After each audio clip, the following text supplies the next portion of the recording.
नियोजन विभागामार्फत जो विभाग सन्माननीय मुख्यमंत्र्यांकडे आहे या विभागामार्फत मराठा समाजासाठी अण्णासाहेब पाटील महामंडळ आणि सारथी ह्या दोन्ही विभागाचा निधी दिला जातो।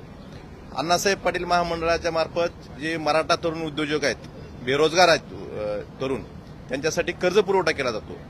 परंतु मागच्या वर्षभरात या विभागामार्फत ह्या अण्णासाहेब पाटील महामंडळाच्या कर्जदारांना त्या जाचकाठी लावलेल्या आहेत। एकमेव असं महामंडळ असेल की कर्ज मिळवायचं असेल तर तुम्हाला तुमचं उत्पन्न दाखवावं लागेल।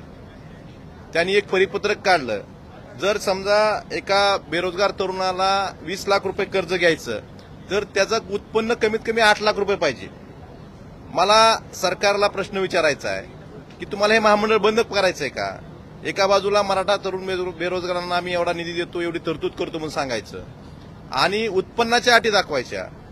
मला आपल्याला सांगायचंय की कुठलाही तरुण, बेरोजगार तरुण एखादा कर्ज घेत असेल तर त्याचं जर 8 लाख रुपये उत्पन्न असेल तर तो कर्ज मागायला कसं येईल? आणि ह्या अटी बँकेने लावलेल्या नाहीत, ह्या अटी महामंडळाने लावल्या आहेत एलवायसाठी। त्यामुळं आपण जर बघतो की मराठा समाज बहुतांश हा शेतकरी वर्ग आहे। 8 लाख रुपये जर त्याला निव्वळ उत्पन्न करायचं म्हणलं तर सोयाबीन, कापूस हे जी पिकं घेतो ह्यातून 8 लाख रुपये उत्पन्न निघू शकतं का? आणि मराठा समाजासाठी जे अण्णासाहेब पाटील महामंडळ आहे हे बंद पाडण्याचा घाट ह्या सरकारचा आहे।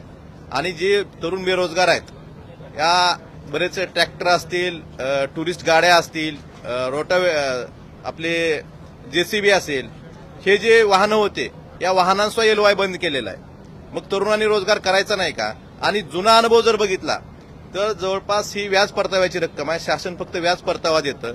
95% कर्ज हे रेग्युलर आहेत, 5% फक्त थकीत असतील। 95% रेग्युलर कर्ज असताना मराठा समाजाची फसवणूक करण्याचं काम हे सरकार करतंय। मी काल विधानसभेत याबाबत बोललेलो आहे। आणि मराठा समाजावर अन्याय या अधिकाऱ्यामार्फत केला जातोय, सरकारमार्फत केला जातोय। ह्या ज्या जाचकाठी आहेत त्या जाचकाठी जर नाहीत काढल्या तर मराठा समाजातल्या तरुणांना, बेरोजगारांना कुठलंही कर्ज मिळणार नाही। अटी लावायचं बँकेने लावाव्या ना, तर महामंडळ जर एलवायसाठी अटी लावत असेल तर हे अन्यायकारक आहे आणि हे मराठा समाजावर अन्याय हे सरकार करते।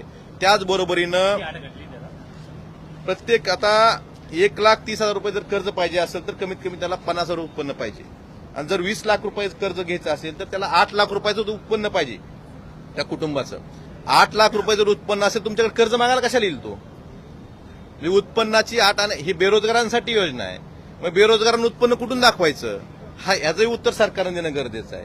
आणि दुसरी योजना जी एक शालेय विद्यार्थ्यांसाठी NMMS मार्फत जी परीक्षा घेतली जाते तर मराठा समाजातल्या तरुणांना, विद्यार्थ्यांना 7वी 8वी ते 10वीच्या विद्यार्थ्यांना 800 रुपये प्रति महिना, 9,600 रुपये प्रतिवर्षी ही शिष्यवृत्ती दिली जायची सारथी मार्फत। मागच्या 2 वर्षापासून ही शिष्यवृत्ती द्यायचं शासनानं बंद केलेलं आहे। का बंद केलं ह्याचंही उत्तर शासनाने देणं गरजेचं आहे। एका बाजूला मराठा समाजासाठी योजना आणणार म्हणून सांगायचं, तरतूद केली म्हणून सांगायचं, मोठी मोठी भाषणं करायची, आणि दुसऱ्या बाजूला मराठा समाजावर अन्याय करण्याचं काम हे सरकार करतंय। काल विधानसभेत पुरवणी अर्थसंकल्पीय मागण्यावर चर्चा करताना हा विषय मांडलेला आहे। सरकारकडनं जे अपेक्षित उत्तर येणं होतं हे अद्यापर्यंत आलेलं नाही, परंतु सरकार हे मराठा समाजावर अन्याय करते। आणि अशा जाचकाठी कुठलाही शासनाचा निर्णय नसताना बरं ह्याच महामंडळाला का जाचकाठी, हाही प्रश्न सगळ्यांपुढे पडलेला आहे। त्यामुळं याबाबत आम्ही निषेध व्यक्त करतोय आणि सरकारने ह्या जाचकाठी काढून मराठा समाजातील तरुणांना, बेरोजगारांना न्याय द्यावा एवढीच अपेक्षा आम्ही सरकारकडनं व्यक्त करतो।